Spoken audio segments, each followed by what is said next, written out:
Bapak Ibu, kita tiba pada sesi tanya jawab, Bapak Ibu sekalian. Untuk sesi tanya jawab ini ada beberapa hal yang perlu diperhatikan ya, Bapak Ibu. Sesi tanya jawab hanya bisa dilakukan dengan fitur raise hand ya. Jadi harus angkat tangan dulu Bapak Ibu. Di sini ada fitur raise hand. Jadi saya tahu siapa yang terlebih dahulu mengangkat tangan dan saya akan dahulukan. Nanti kita lihat waktu juga ya Bapak Ibu, tapi sejauh ini saya akan bagi dua sesi ya. Setiap sesi ada tiga pertanyaan Bapak Ibu. Dan mohon memberikan pertanyaan, mau ditanyakan kepada narasumber yang mana ya. Kalau mau semua juga silahkan begitu ya. Dan mohon tidak terlalu panjang ya Bapak Ibu, langsung to the point ya. Bapak Ibu mau menanyakan perihal apa dan sebutkan nama dan mungkin asal dari institusinya atau gerejanya. Dipersilakan Bapak Ibu jika ada yang ingin. Yang pertama Udah. ini ada Bapak Cornelis ya. Dipersilakan Pak Cornelis Ruben Bobo. Baik, terima kasih untuk ketiga narasumber ya. Sebenarnya ada beberapa pertanyaan saya ini sangat dilematis sebenarnya. Jadi yang pertama itu sebenarnya kira-kira dari seminar hari ini kita outputnya apa gitu.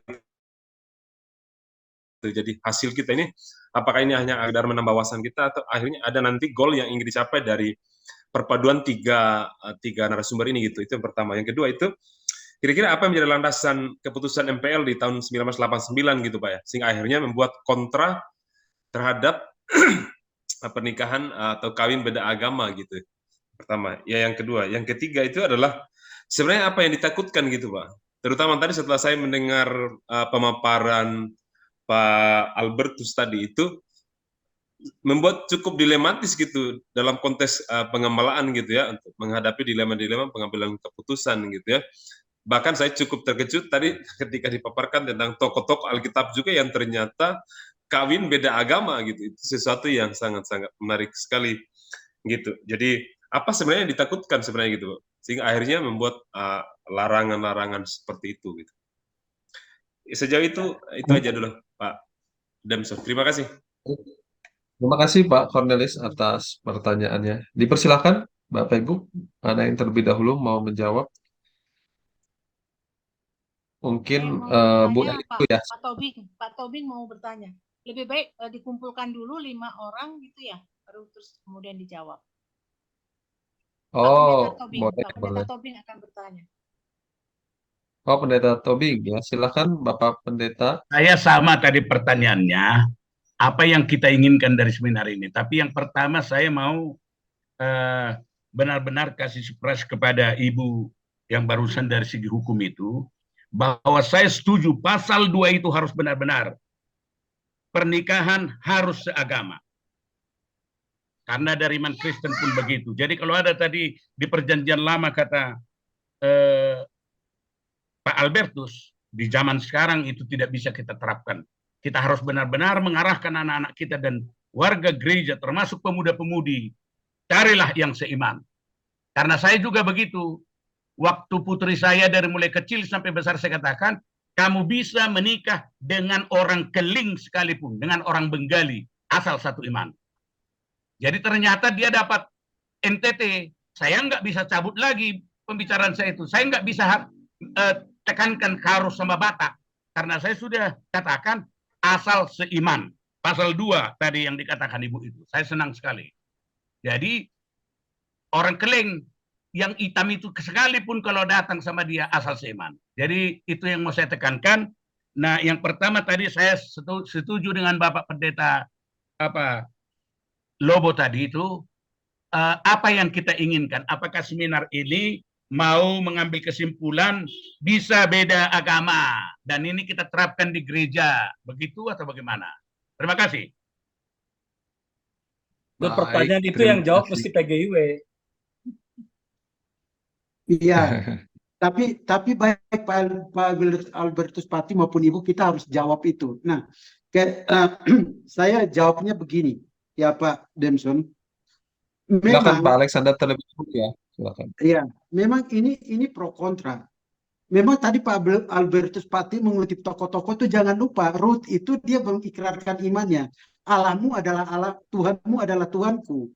Ya. Lalu orang-orang yang dikutip tokohnya, jangan lupa bahwa tokoh-tokoh yang dikutip Salomo bagaimana ketika dia menikah dengan perempuan yang beda agama dengan dia. Dia jatuh kok, padahal dia berhikmat. Ya. Jadi memang di dalam tokoh-tokoh, ya, di Iya, dalam nama ade tokoh-tokoh, si eta nu kawen sakedeung.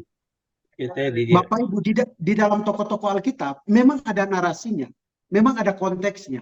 Tapi mengapa kita harus belajar dan melihat konteks itu agar supaya kita tidak mengulangi bentuk pelarangan. Misalkan tadi di dalam Perjanjian Baru, ini kan konteksnya berkaitan dengan kehidupan bla bla bla. Ya. Tapi jangan lupa kalau itu diutarakan, artinya ada satu warning, ada satu ketetapan, ada satu perintah yang menjadi batasan etis agar orang Kristen tidak melakukan kesalahannya. Ya.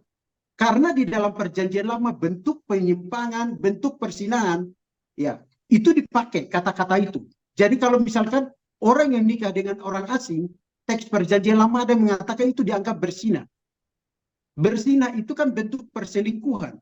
Dan bentuk perselingkuhan itu menunjukkan bentuk ketidaksetiaan ibadahnya kepada Allah. Jadi kalau kita pakai istilahnya, Pak Albertus Pati tadi sudah ngomong, memang saya ada 5 slide, dan slide yang kelima itu saya bicara tentang etika, etisnya. Karena persoalannya adalah, kita orang percaya yang sudah lahir baru, dengan orang yang tidak percaya, yang tidak seiman, ketika mendidik anak ada persoalan loh Bapak Ibu. Karena Amsal 1 ayat 8 bilang begini, hai anakku dengarkanlah didikan ayahmu, dan jangan menyiapkan ajaran ibumu. Lah, didikan yang mana kalau ayahnya nggak percaya? Lah, ajaran yang mana kalau ibunya nggak percaya? Jadi memang ini dilematis. Tapi juga yang saya secara pribadi kaget adalah memang tadi PGW yang tadi Pak Cornelis bertanya itu memang membuat rapat dan membuat keputusan. Ya. Tapi sebenarnya kita di Indonesia baru Pak. Sejarah perkawinan beda agama di luar itu sudah lama terjadi. Ya. Tapi pada prinsipnya adalah begini. Saya mau katakan begini Bapak Ibu, bahwa ini kalimat mungkin Bapak Ibu dengarnya sedikit keras ya. Tapi saya mau bilang jangan memutilasi kebenaran firman Allah dengan melegalkan suatu pernikahan beda agama yang sebenarnya itu akan merugikan pihak tertentu jika tidak dibina imannya dengan baik. Tolong garis bawahi ya, kata kalimat saya ya, jika tidak dibina imannya dengan baik. Ya, karena Pak Albertus Pati tentu mengkonseling orang yang nikah beda agama. Ya, saya juga ketika Tuhan izinkan melayani orang beda agama, pertanyaan di lembaran konseling itu Pak Cornelis, Bapak Ibu, saya tanya begini, jadi begini, mereka datang, Pak kami mau nikah, saya tanya agamanya apa? Oh satunya Buddha, satunya Kristen. Lalu saya tanya, lalu kalian mutusin nih mau nikah menikah pakai agama apa? Kami mau nikah agama Kristen. Lalu saya ngomong, mohon maaf, kalau nikah agama Kristen, ada etikanya, ada ajaran Alkitabnya. Jadi kalau mau nikah agama Kristen, juga ada anak yang harus diajarkan sesuai dengan iman Kristen. Maka jika tidak keberatan, sebelum masuk konseling pranikah, maka apakah Bapak Ibu sudah menerima Yesus sebagai Tuhan dan Juru Selamat? Saya nggak paksa. Oh belum jawabannya. Lalu saya bilang, kalau begitu saya jelaskan. Setelah saya jelaskan tentang keselamatan, ketuhanan, dan sebagainya, Bapak Ibu pasti nggak percaya. Dia minta, Pak boleh nggak saya dibaptis? Ya. Jadi maksudnya adalah, memang ada bagaimana kita menyikapi hal ini secara bijak. Tidak melanggar ketetapan Allah, tapi juga tidak membiarkan orang hidup dalam dosa. Nggak mungkin Pak Albertus kita biarkan para pendeta biarkan, ya udah mereka kumpul kebo aja. Ya. Tapi bagaimana gereja menyikapi persoalan ini? Karena tadi Ibu dengan tegas berkata Pak, nikah satu agama. Ya. Kita mau abaikan pemerintah adalah hamba Allah. Kita nggak setuju, kita pun hidup dalam aturan pemerintah, Pak Albertus ya. Tetapi maksud saya di sini adalah mari kita jadikan rule kebenaran firman Tuhan itu baik perjanjian lama maupun perjanjian baru. Ketika ada tujuan yang Allah sampaikan melalui firman-Nya, kita mari review ulang apa yang harus kita lakukan agar tidak bertentangan dengan firman-Nya, tetapi juga kita juga melihat bahwa kita hidup di tengah-tengah masyarakat majemuk dengan agama yang berbeda-beda ini, pun kita tidak kehilangan misi ya untuk pemberitaan. Nah, saya sampai di situ dulu. Karena saya belum lanjut tentang PGI. Pertanyaan yang kedua, mungkin Pak Albertus Pati dan Ibu yang lebih senior ya untuk berbicara lebih lanjut. Baik. Terima kasih Pak Alexander. Selanjutnya Pak Albertus, silakan Pak. Oh ya, jadi memang saya hargai sikap Pak Alexander Ameno ya. Biasa-biasa aja kita dari dulu kekristenan itu bukan Kristen atau bukan Protestan kalau nggak beda pendapat ya. Jadi itu udah biasa-biasa aja. Jadi dan bahkan di kalangan Islam pun mereka beda pendapat. Di kalangan Hindu pun juga sama. Semua agama itu punya tafsiran yang ada yang lebih terbuka dan tafsiran yang lebih tertutup. Jadi memang yang tadi saya sampaikan itu bukan berarti itu realitas orang jadi kumpul kebo itu realitas, bukan ini. Ada yang sudah 15 tahun, 16 tahun itu realitas. Ada yang bahkan punya anak itu realitas. Dan kalau begitu dan ketika mereka harus tetap keras mempertahankan agama mereka masing-masing, anak itu tidak akan mendapatkan itu stateless. Jadi gimana kita menolong mereka? Ini kalau sikap etis itu agak susah. Itu bukan soal benar salah. Sikap etis itu ngambil keputusan antara yang mungkin yang salah dan agak salah. Itu di mana yang abu-abu dan agak ya abu-abu hitam dan abu-abu putih. Kalau benar salah aja itu bukan etis namanya. Itu udah jelas kok kita memihak yang mana.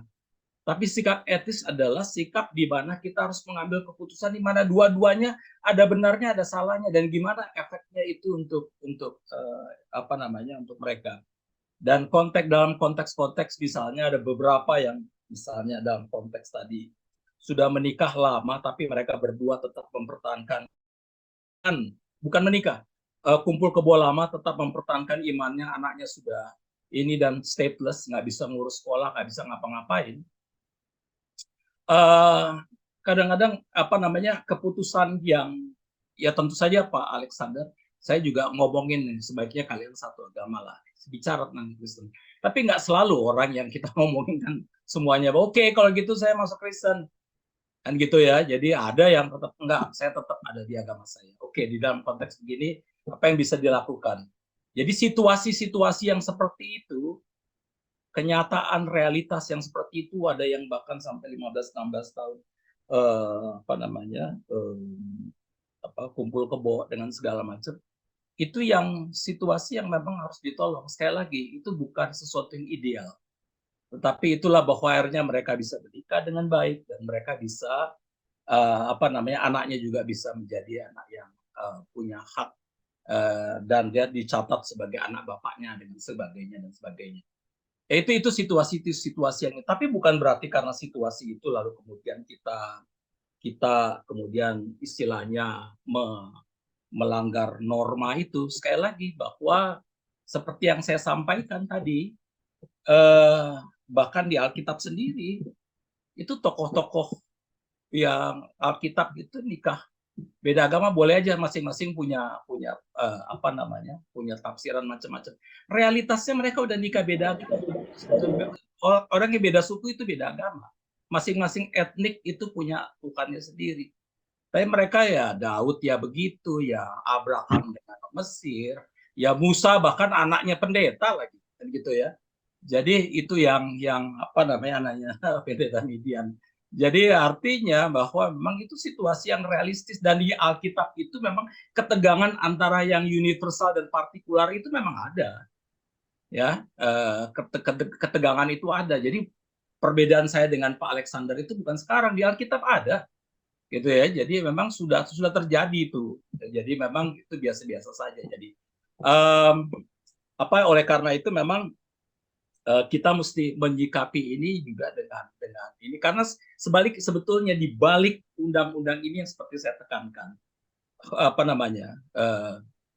ini kan adanya pemaksaan dari keyakinan satu agama dan satu tafsiran agama terhadap terhadap bangsa Indonesia dan negara Indonesia yang beragam. Ini bahaya. Kita itu bukan saja dikawin beda agama di segala macam aras dimensi hidup, dan kalau itu terjadi, kekristenan itu menjadi subordinasi terhadap agama-agama lain, terhadap agama ini. Itu jadi ada agama yang mendapatkan prioritas. Ini yang kita jaga, yang kita harus membuat ini. Jadi bukan soal beda agama, tapi kita menjaga supaya negara ini tetap demokratis ya. Dan tadi menarik itu Pak Alexander bilang ini pemerintah sudah putuskan itu karena pemerintah hamba Allah. Ya Pak, pemerintah hamba Allah sepanjang dia itu bacaan saya adalah pemerintah hamba Allah sepanjang dia lakukan apa yang jadi kehendak Allah. Kalau dia bukan lagi tidak lakukan kehendak Allah, kita bisa, itu namanya disobedience namanya.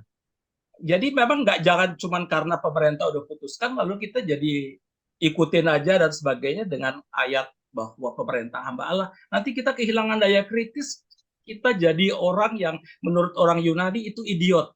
Idiot itu bukan orang yang otaknya kurang ya. Idiot itu orang yang betul-betul nggak ikut di dalam, nggak berpartisipasi sama sekali di dalam kehidupan bernegara, nggak berkontribusi apa-apa, karena apapun yang diputuskan negara kita ikutin. Apalagi kalau dikasih ayat, ini bahaya dari ayat itu, tafsiran yang mengatakan pemerintah hamba Allah, artinya kalau dia menindas kita ikutin aja, kita patuh aja. Nggak boleh begitu ya. Artinya kita mesti hati-hati juga di dalam penggunaan ayat-ayat supaya jangan sampai terjadi kalau yang baik kita ikutilah ya hamba Allah. Tapi kalau udah menjadi tidak baik dan dia udah menyimpang, dia menindas, kita harus mengatakan suara kenabian seperti yang dilakukan oleh para nabi-nabi yang lain, termasuk Nathan yang langsung kritik total Daud dengan segala macam. Jadi tetap sikap kritis kita sebagai warga negara kerajaan Allah sekaligus warga negara Indonesia itu harus dijaga. Begitu kira-kira, singkat aja. Jadi biasa-biasa aja lah. Thank you. Baik. Pak, Terima kasih Pak. Saya ingin menanggapi dari aspek hukum, saya kira ya. Ya, silakan Bu. Ya, jadi kenapa saya mengatakan bahwa syarat hukum itu adalah mutlak, harus berdasarkan agama, hukum agamanya, dan dicatat dua parameter itu.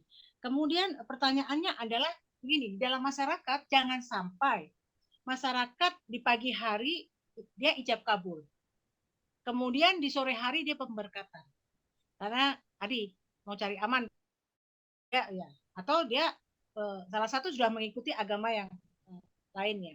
Tetapi di dalam tradisi dia melakukan dua hal. Nah, ini akan menimbulkan persoalan hukum di kemudian hari.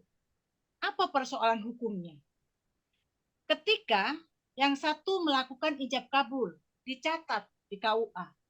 Yang satu melalui pemberkatan nikah, dicatat di kantor perdata tentang warisannya. Kemudian terkait warisan, terkait dengan hak-hak dia. Nah, ini juga harus kita cermati gitu.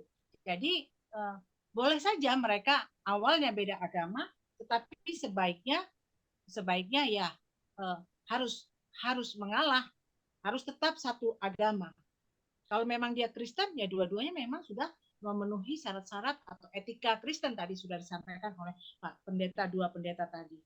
Itu saya kira jangan sampai gereja juga melakukan pemberkatan, tapi di sisi lain sudah ada cara-cara yang menurut agama lain. Itu yang saya sampaikan. Terima kasih.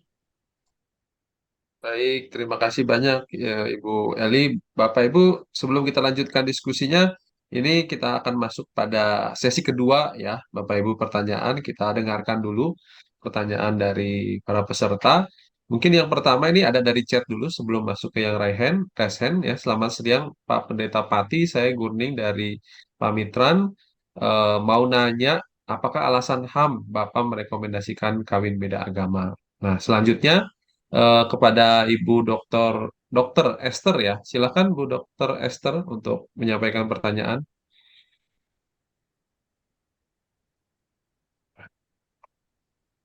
Ibu Dokter Esther, apakah jadi bertanya? Tampaknya tidak jadi ya. Selanjutnya ini kepada Bapak atau Ibu Chandra, silahkan.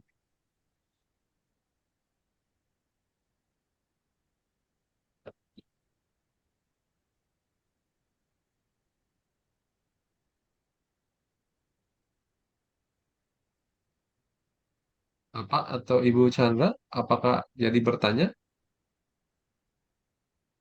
Lagi makan kayaknya. Nah, ya baik, tampaknya ini ya belum jadi bertanya ya. Silakan Bapak Ibu jika ada yang bertanya boleh ada yang open mic. Saya masih bisa Ya, oh bertanya. Dokter Esther silakan tadi ya mau Ya, bertanya. Silakan. ya, terima kasih. Saya tadi terlambat untuk join, jadi saya tidak tahu di awal-awal apakah sudah sempat ada penjelasan. Karena yang pertama saya ingin bertanya, karena kita kan di Indonesia ini dikatakan 6 agama. Tapi kalau sesuai dengan kalau Pak Pendeta yang pertama bicara tentang dasar Alkitab dan lain-lain, jadi sebenarnya kan Kristen dan Katolik itu punya dasar Alkitab yang sama ya. Ya paling bedanya cuma di Deuterokanonika. Nah, sebenarnya juga di dalam Kristen itu banyak sekali yang berbeda. Misalnya ada Bala Kelas Keselamatan, ada Advent, ada mungkin belakangan ini malah sudah ada Saksi Yehova. Jadi kalau kita bicara pernikahan berbeda agama dengan misalnya Kristen dan Katolik, sementara sebenarnya itu adalah perbedaan ajaran gereja. Nah, apakah ini juga masuk di dalam aturan kalau kita tadi yang Ibu Dokter siapa yang dari hukum ya, karena ini pernikahan kan dicatatkan sesuai sama dengan ajaran agama Kristen, tapi satu ya mungkin Katolik atau Protestan. Jadi tinggal menyesuaikan pencatatannya di mana. Mungkin untuk beberapa orang atau beberapa pendeta yang mencatatkan pernikahan tidak terlalu sulit, tapi bagi saya yang pernah mengalami pernikahan seperti ini, saya agak kesulitan. Karena apa? Karena kemudian di dalam perkembangan ya, di dalam perkembangan saya sempat dianggap menikah dengan orang yang berbeda iman. Nah, mungkin ini saya pengen tahu sebenarnya pendapat atau pemahaman kita seperti apa sih kalau untuk Kristen dengan Katolik. Apakah kemudian kita samakan dengan pernikahan seperti dengan orang Hindu atau dengan orang Islam? Karena saya rasa ini penting sekali, gereja harus berdiri di pihak yang tepat. Sehingga dalam proses perkawinan, minta maaf saya juga psikiater, jadi saya banyak menghadapi permasalahan, orang datang mengeluh dengan berbagai permasalahan. Saya sepakat dengan Pak Albertus ya bahwa kekekalan maupun kebahagiaan sesuai dengan pasal 1 Undang-Undang Perkawinan tidak selalu ditentukan oleh dia menikah sama agama, tetapi maturitas seseorang, personality seseorang, dan juga ada kemungkinan orang itu punya gangguan kejiwaan tertentu. Jadi saya rasa ini juga perlu menjadi hal untuk persiapan perkawinan, itulah yang harus benar-benar kita kuatkan sehingga pasangan yang akan menikah itu jelas. Dia yakin dengan pilihannya dan dia kemudian akan memutuskan untuk lanjut menikah dengan berbagai masalah atau kemudian dia mundur. Ini mungkin yang ingin saya tanyakan dan ingin saya bagikan. Terima kasih. Baik, terima kasih Ibu Dokter Esther. Selanjutnya Pak Chandra, pertanyaan terakhir silakan. Terima kasih Pak. Pertanyaan saya itu tentang ketetapan Allah tentang pernikahan Pak. Mungkin untuk Bapak Pendeta yang tadi mohon dijelaskan lagi ketetapan Allah yang benar-benar menurut Allah pernikahan itu kayak gimana itu seperti apa sih Pak? Jangan-jangan hanya Kejadian 2 ayat 24 aja. Kalau kita lihat juga Tuhan Yesus kan merubah mujizat yang pertamanya kan di pernikahan yang ya memang belum ada Kristen waktu itu, tapi di agama Yahudi itu Pak. Saya belum tahu pasti apakah agama Yahudi yang menikah itu atau gimana. Mohon tanggapannya. Terima kasih. Baik, terima kasih banyak Pak Chandra. Bapak Ibu dipersilahkan mungkin untuk yang pertama, sekarang Pak Albertus dulu ya. Silahkan Pak memberikan tanggapan. Iya, jadi memang terima kasih ya untuk pertanyaan-pertanyaannya. Em, eh, Alasan HAM itu cuma salah satunya. Untuk pertanyaan tadi, apakah karena alasan HAM legalkan KBA? Saya sudah sampaikan juga ada alasan teologis juga di situ ya, di bahwa kita jangan membeda-bedakan orang. Agama jangan udah stop lah agama jadi apa namanya apa namanya tembok-tembok. Tapi gimana sekarang dalam konteks sekarang, gimana agama itu justru menjadi jembatan-jembatan yang memang apa namanya yang bisa menyatukan kemanusiaan. Bukan berarti saya setuju langsung begitu saja kawin beda agama. Tapi yang saya katakan adalah setiap kali perkawinan beda agama, tentu saja kita harus memberikan sebagai pendeta pengarahan. Ini loh resikonya A, B, C, D, E, F, G. Tapi toh pada akhirnya mereka yang memutuskan, bukan kita. Jadi kalau mereka memutuskan enggak, kami sudah tahu resikonya dan kami siap untuk menjalaninya. Ya sudah, itu hakmu. Kamu kan udah dewasa, udah matang ya. Silakan lakukan hakmu, itu hak kamu sebagai warga negara, sebagai orang yang sudah matang dan dewasa dan sebagainya. Cuma karena hukum di Indonesia udah nggak bisa lagi sejak keluarnya SEMA, maka apa namanya saya tidak menyarankan untuk pindah-pindah agama dulu, pura-pura dulu masuk Kristen atau pura-pura dulu masuk agama lain supaya dikawin beda agama, jangan gitu. Jadi pergilah ke luar negeri kalau kalian punya duit, gitu ya. Karena kita cuma memberkati, sekali lagi gereja hanya memberkati perkawinan, bukan menikahkan. Surat-surat yang dikeluarkan oleh pemerintah itulah yang membuat orang sah atau tidak, gitu ya. Jadi apa namanya kalau dia udah memutuskan apa namanya untuk menikah ya sudah kita memberkati. Kalau nggak diberkati malah kumpul kebo nanti. Banyak kasus yang sudah terjadi begitu ya. Kalau nggak diberkati ditolak di mana-mana, yang terjadi adalah resiko buruk yang terjadi bahkan sampai punya anak. Ada satu gereja yang apa namanya yang nolak dan anggotanya akhirnya datang ke saya untuk bilang apa namanya untuk wah kita butuh ini perkawinan karena anak kita tidak mendapatkan hak-haknya, dia stateless, dia mau sekolah mau ini nggak bisa apa-apa. Oke. Di jemaat saya kita bisa GKI, GKJ, GKP bisa sejauh yang saya tahu ya, di luar itu saya nggak tahu.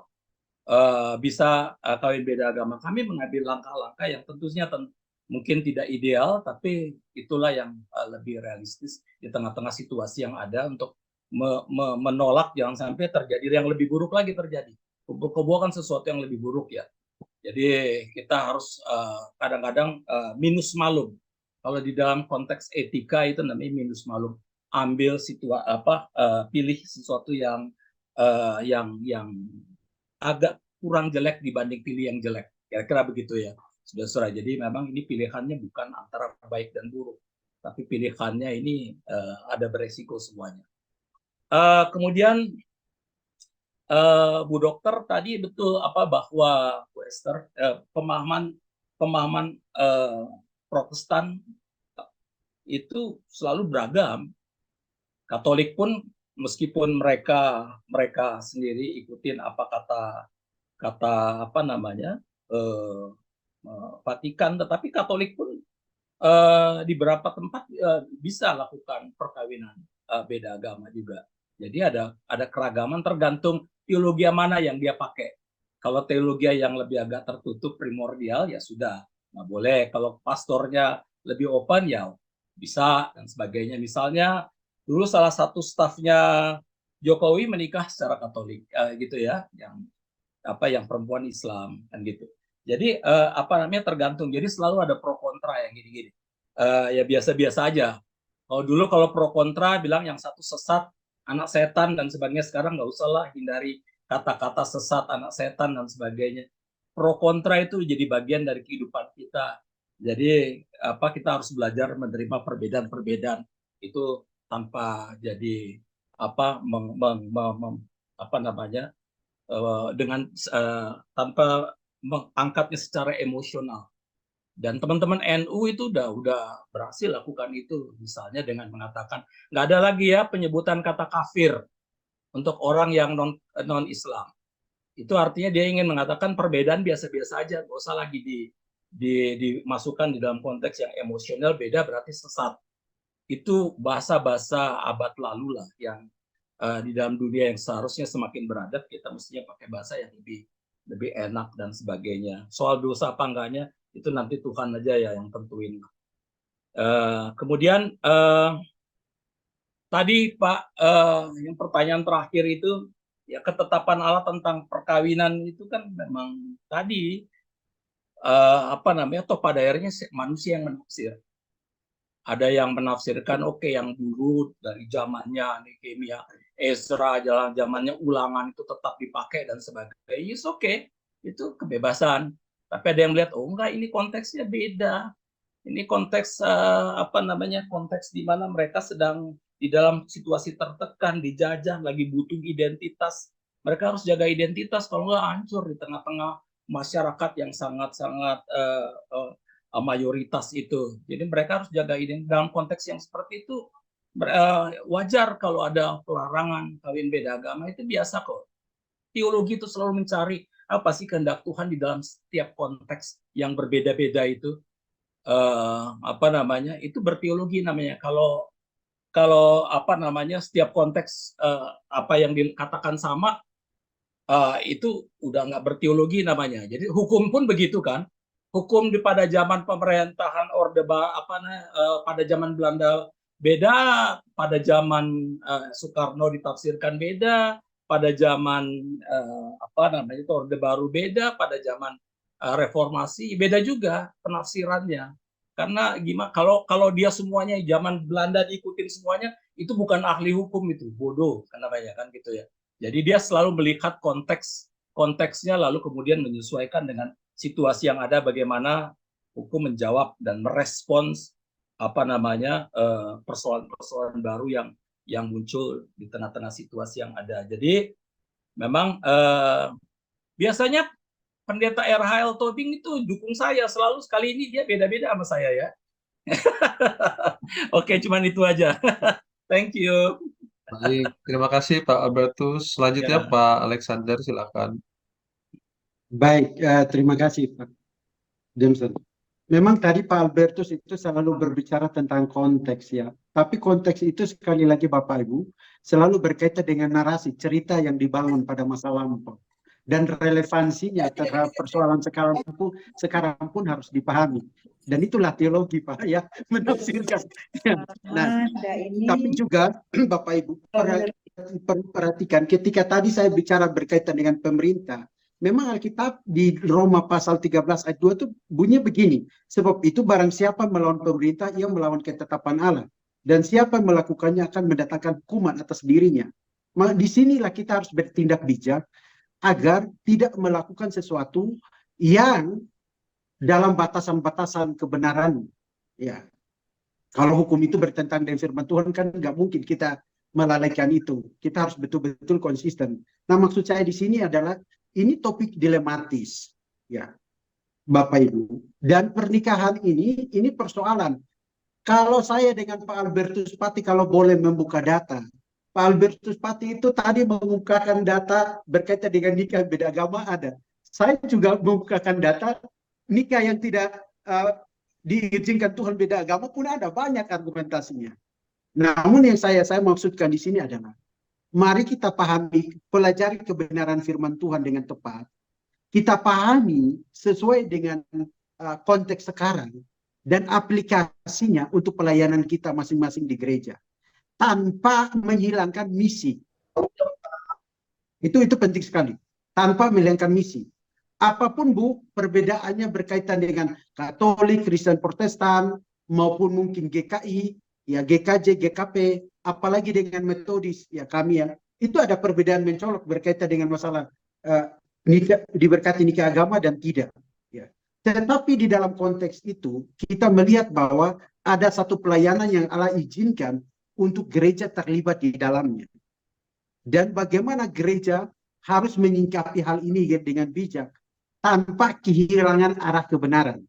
Ya, sekali lagi ya, bagaimana gereja menyikapi hal ini tanpa kehilangan arah kebenaran, yaitu firman-Nya.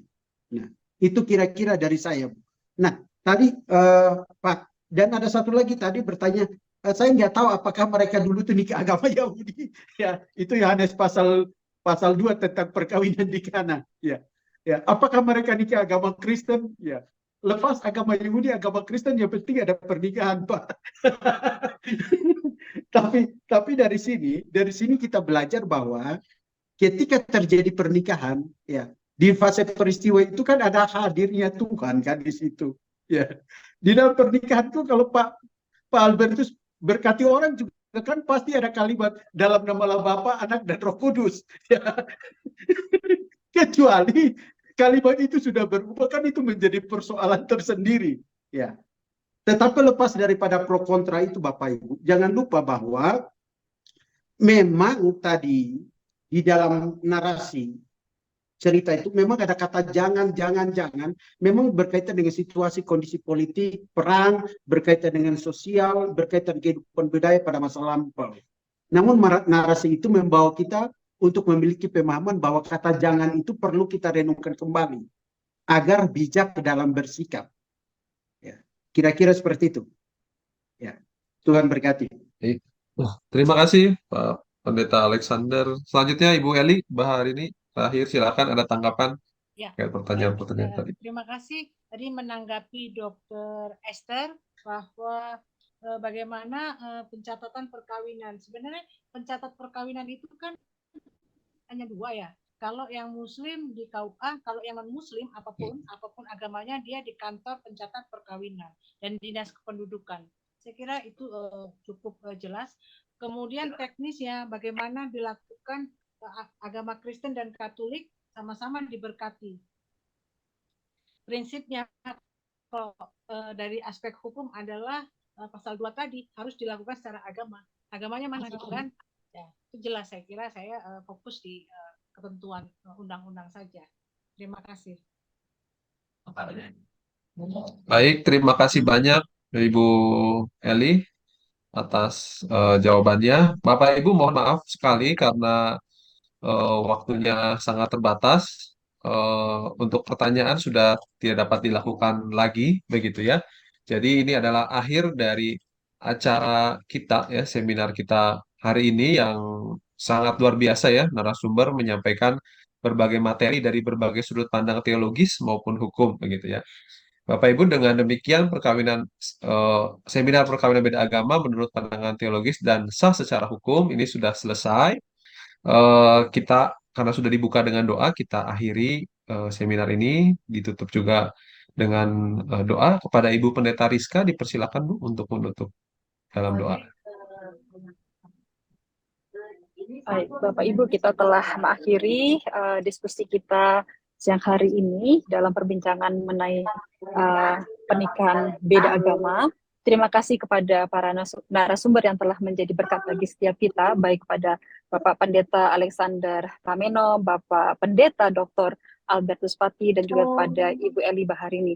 Terima kasih sudah memberikan wawasan bagi kita semua bagaimana menyikapi pernikahan beda agama yang dapat menjadi bekal bagi setiap kita, baik di dalam melakukan pelayanan pastoral di tengah gereja kita masing-masing, maupun menghadapi situasi-situasi yang ada di sekitar kita. Mari kita menutup pertemuan kita siang hari ini di dalam doa. Ya Allah, kami datang kepadamu, kami bersyukur untuk kesempatan pada siang hari ini, di mana kami boleh bersama-sama mendengarkan berbagai pemaparan, berbagai pandangan, berbagai masukan bagi kami untuk menolong kami menyikapi pernikahan beda agama yang umum terjadi di sekitar kami. Engkau menolong kami, memberikan hikmat bagi kami, sehingga kami boleh menyikapi setiap persoalan dan pergumulan yang ada di dalam konteks pernikahan beda agama ini dengan pertolongan-Mu, dan kami berdoa Engkau menolong kami agar setiap keputusan yang diambil juga boleh menolong kami untuk tetap membawa jemaat-Mu, gereja-Mu, untuk tetap berjalan di dalam kebenaran. Kami berdoa memberkati setiap para narasumber pada hari ini, juga memberkati setiap kami para peserta Sumina pada siang hari ini. Biarlah berkat, kasih, kebaikan, damai sejahtera daripada Allah Bapa dan Putra dan Roh Kudus menyertai kita dari sekarang sampai selama-lamanya. Di dalam nama Tuhan Yesus. Amin. Terima kasih Bapak Ibu. Selamat siang. Tuhan Yesus memberkati Amin. semua. Terima kasih Bu Pendeta Rizka. Terima kasih banyak Bapak Ibu. Sampai berjumpa dalam Terima acara kasih seminar yang lainnya. buat para narasumber.